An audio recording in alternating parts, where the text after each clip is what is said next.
தமிழகத்தில் 12ஆம் வகுப்பு பொதுத் தேர்வுக்கான அட்டவணையை பள்ளிக்கல்வித்துறை வெளியிட்டுள்ளது. அடுத்த ஆண்டு மார்ச் 2ஆம் தேதி தமிழ் மற்றும் இதர மொழி பாடங்களுக்கான தேர்வு நடைபெறுகிறது.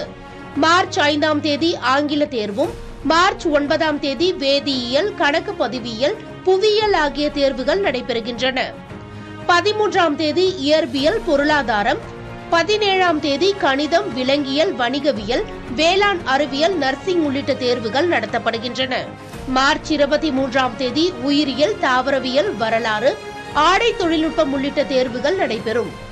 26ஆம் தேதி கணினி அறிவியல், உயிரி வேதியியல், அரசியல் அறிவியல், புள்ளியியல் உள்ளிட்ட தேர்வுகள் நடைபெறுகின்றன.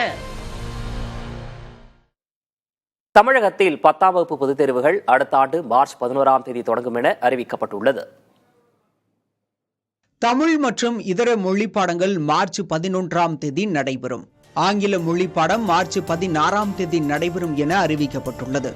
கணிதம் மார்ச் 25ஆம் தேதியும், அறிவியல் பாடம் மார்ச் 30ஆம் தேதியும் நடைபெற உள்ளது. ஏப்ரல் 2ஆம் தேதி சமூக அறிவியல் பாடத்திற்கான தேர்வு நடைபெற உள்ளது. விருப்ப மொழி பாடத் தேர்வு ஏப்ரல் 6ஆம் தேதி நடைபெற உள்ளது. செயல்முறை தேர்வுகள் பிப்ரவரி 23ஆம் தேதி தொடங்கி 28ஆம் தேதி வரை நடைபெறும். 10ஆம் வகுப்பு பொதுத் தேர்வு முடிவுகள் மே 20ஆம் தேதி வெளியாகும்.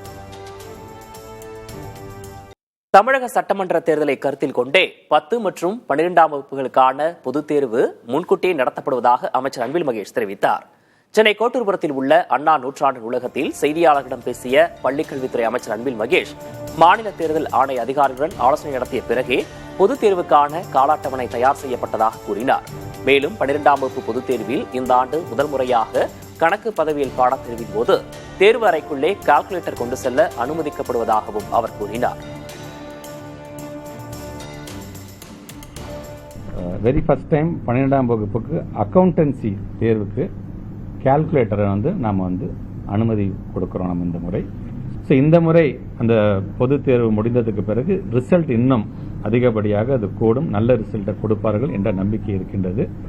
இது மாணவர்களுக்கான தேர்வு மட்டுமல்ல, இது ஒரு அரசாங்கத்திற்கான ஒரு பள்ளி கல்வித்துறை அமைச்சராக எனக்குமான ஒரு தேர்வு தான். முறையாக திட்டத்தை கொண்டு போய் சேர்த்திருக்கணும் அப்படிங்கிறத எனக்கான ஒரு தேர்வு தான். தொடர்ந்து இத்தனை ஆண்டுகாலம் உங்களுக்கு பாடம் நடத்தி எங்களுடைய ஆசிரியர்களுக்கான ஒரு தேர்வு தான்.